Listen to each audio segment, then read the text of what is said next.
हर हर महादेव, जय भोलेनाथ। जय बालाजी दोस्तों। आप सबको हरियाली तीज की बहुत सारी शुभकामनाएं। हरियाली तीज का पर्व भगवान शिव और माता पार्वती की आराधना और उन्हीं को समर्पित होता है। इस दिन विवाहित कन्याएं, कुंवारी कन्याएं और भक्त जन भगवान शिव और माता पार्वती की विशेष पूजा अर्चना करते हैं। व्रत और उपवास का पालन करते हैं। कई जगह व्रत होता है, कई जगह व्रत नहीं होता। अपनी मान्यताओं के अनुसार ये व्रत और पूजा किया जाता है। हरियाली तीज के पर्व को अलग अलग प्रकार से मनाया जाता है। इसी हरियाली तीज के उपलक्ष्य में हम उससे जुड़ी हुई एक सुंदर और पौराणिक कथा का आज श्रवण करेंगे इस वीडियो में। वीडियो बहुत ही महत्वपूर्ण होने वाली है दोस्तों, सुनिएगा अंत तक। और अच्छी लगे तो एक लाइक छोटा सा अवश्य करिएगा। तो व्रत की कथा का हम लोग प्रारंभ करते हैं। कैलाश पर्वत का वह शिखर जहाँ हिममय शिलाएं चंद्रमा के प्रकाश से चांदी की तरह चमक रही थी। चारों ओर ऐसी नीरवता थी कि हवा की सरसराहट भी सुनाई दे रही थी। उसी शिखर पर व्याघ्र चर्म बिछाए भगवान आशुतोष विराजमान थे और उनके समीप बैठी थी माता पार्वती। माँ पार्वती ने बड़े प्रेम से पूछा, हे प्रभु, श्रावण मास के शुक्ल पक्ष की यह तृतीया तिथि आपको इतनी प्रिय क्यों है? आपको इतनी प्रिय क्यों है? आज के दिन आपके मुख पर एक विशेष आभा दिखाई देती है। कृपया मुझे उसका रहस्य बताएं। यह सुनकर भगवान शंकर मुस्कुराए, वो मुस्कान जिसमें युगों की स्मृति भरी हुई थी। उन्होंने कहा, हे गिरजे, तुम भूल चुकी हो। इस तिथि का रहस्य कोई और नहीं, तुम स्वयं हो।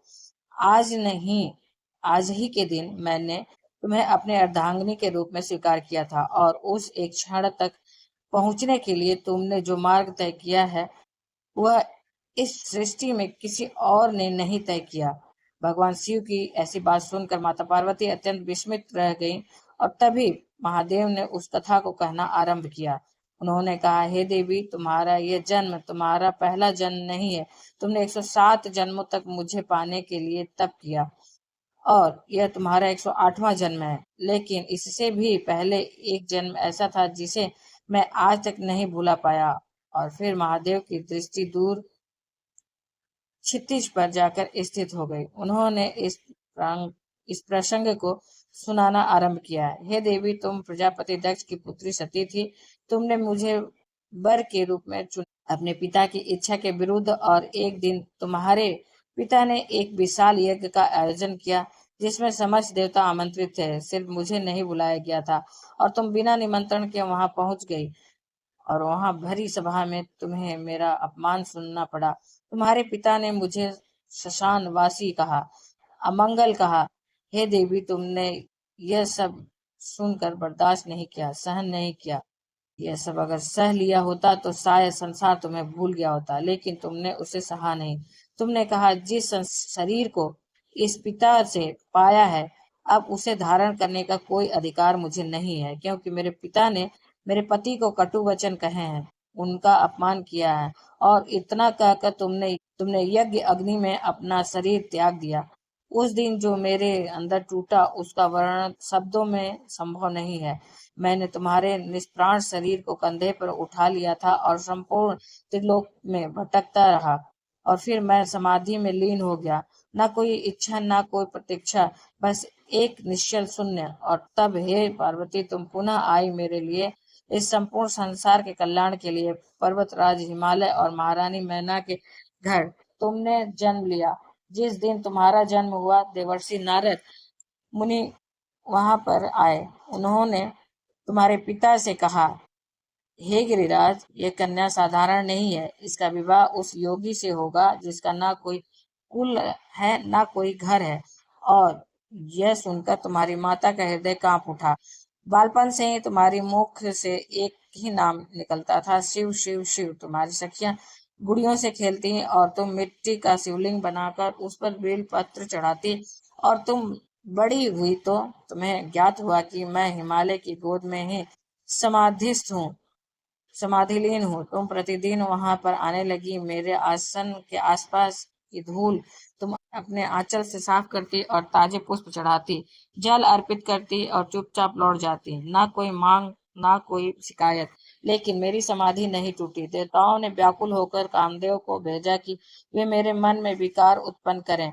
कामदेव ने अपना पुष्प बाण छोड़ा और मेरी समाधि भंग हुई, और इस वजह से मैंने क्रोध में अपना तीसरा नेत्र खोला और कामदेव उसी क्षण भस्म हो गए और फिर मैं वह स्थान छोड़कर चला गया। उस दिन तुम्हारे पास दो मार्ग थे, एक लौट जाना और अपने पिता की इच्छा मानकर किसी सुयोग्य वर से विवाह कर लेना, और दूसरा मार्ग जो कोई नहीं चुनता, और तुमने वो दूसरा मार्ग चुना। इतना कहकर महादेव कुछ क्षण मौन हो गए और फिर उन्होंने कहा, तुमने अपनी माता से कहा था, माँ, जिसे मैंने वर के रूप में मान लिया है उसे मैं को कैसे भूल जाऊं, नहीं तपस्या से जीतूंगी और उन्हें मैं पाऊंगी।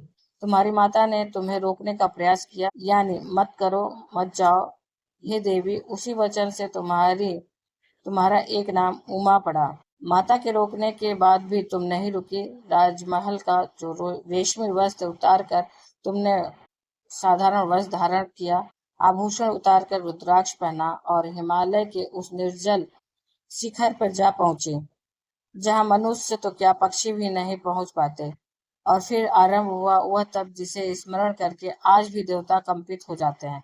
ग्रीष्म ऋतु आई, सूर्य आग बरसा रहा था, चट्टानें तप रही थी और तुम अपने चारों ओर चार अग्निकुंड जलाकर ऊपर तपते सूर्य को पांचवी अग्नि मानकर उस पंचाग्नि के मध्य में बैठी रही। फिर आई वर्षा ऋतु, मूसलाधार धाराएं, बिजली की कड़क, तूफान, और तुम खुले आकाश के नीचे शिला पर बैठी रही, पलके तक नहीं झपकाई। और फिर आया शिशिर मास, हिमालय की वह हड्डियां जमा देने वाली ठंड, शीतलता, और तुम गले तक बर्फीले जल में खड़ी रहकर मेरा नाम जपती रही। और तुम्हारा आहार क्या था? पहले केवल फल, और कुछ समय बाद तुमने फल भी त्याग दिया, वृक्षों के स्वयं गिरे गिरे हुए बिल्व पत्र ग्रहण करने लगी, और अंत में हे देवी तुमने वह भी छोड़ दिया, सूखे पत्ते तक तुमने खाना छोड़ दिया, और इसी कारण त्रिलोक में तुम्हारा नाम अपर्णा पड़ गया। और फिर महादेव ने आगे कहा, और उस समय तुम्हारे तप का ताप तीनों लोकों में फैल गया। सप्तऋषि तुम्हारी परीक्षा लेने आए। उन्होंने तुमसे कहा, हे राजकुमारी, तुम जिसके लिए यह कष्ट सह रही हो, उस अवघड़ के लिए जिसके शरीर पर भस्म है, गले में सर्प है, जो शमशान में रहता है, तुम्हारे योग्य तो कोई और वर होना चाहिए।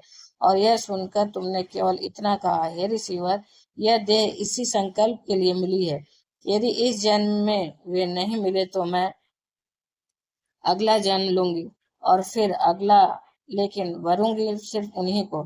तुम्हारे दृढ़ निश्चय को देखकर मैंने भी तुम्हारी परीक्षा लेना चाहा। मैं एक वृद्ध ब्रह्मचारी का वेश धारण करके तुम्हारे पास आया, और मैंने तुम्हें कहा, पुत्री, तुम्हारा तप व्यर्थ है। जिसे तुम पाना चाहती हो वह तो एक भिक्षुक है, ना उसके पास घर है, ना धन है, वह भूतों के साथ रहता है, शमशान की राख मलता है। ऐसे वर को पाकर तुम क्या कर लोगी? और उस समय, हे पार्वती, उस क्षण तुम्हारे अंदर जो अग्नि जागी, उसके सामने मेरा तीसरा नेत्र भी छोटा पड़ गया। तुमने अपने दोनों कान हाथों से ढक लिए, तुम्हारा शरीर क्रोध से कांप उठा, और तुमने कहा, बस एक शब्द और नहीं। जो व्यक्ति मेरे प्रभु की निंदा करता है उसका मुख देखना भी पाप है, और उसे सुनना उससे भी बड़ा पाप। मैं यह स्थान त्याग रही हूँ। इतना कहकर तुम वहां से जाने लगी बिना पीछे देखे। बस उसी क्षण, हे देवी, मैंने अपना छद्म वेश त्याग दिया, और मैं अपने वास्तविक स्वरूप और आभा में तुम्हारे समक्ष प्रकट हुआ।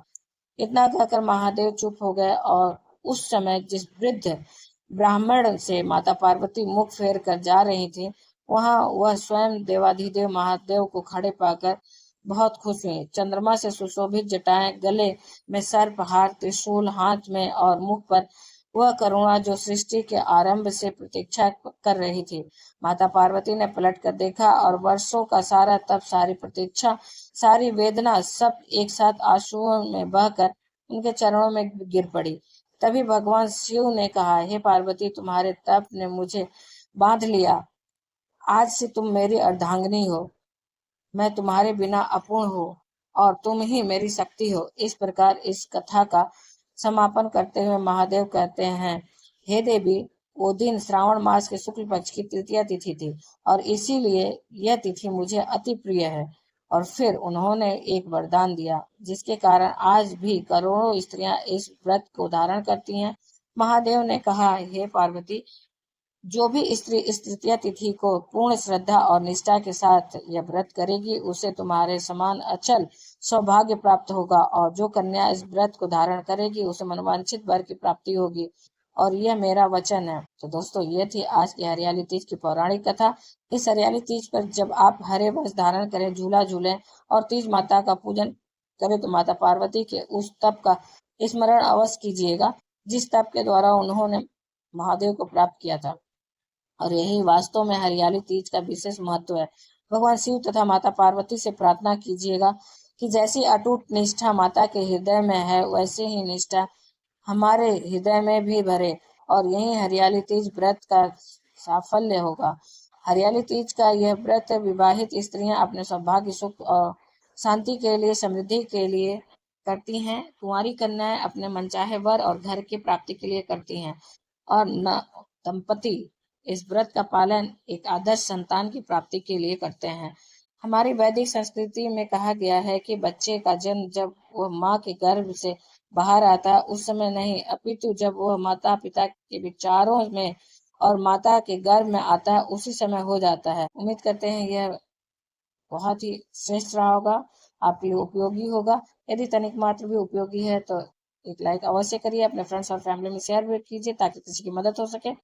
आप पहली बार मेरे चैनल पर आए तो मेरे चैनल को सब्सक्राइब करिए, बेल नोटिफिकेशन अवश्य ही दबाइए, जिससे कि आने वाली वीडियो आपको समय से प्राप्त हो सके। कोई भी सुझाव हो, प्रश्न हो तो कमेंट बॉक्स में लिख सकते हैं दोस्तों। बेल नोटिफिकेशन जरूर दबाइएगा। फिर मिलते हैं एक नई जानकारी से, तब तक के लिए हर हर महादेव, जय भोलेनाथ, धन्यवाद दोस्तों।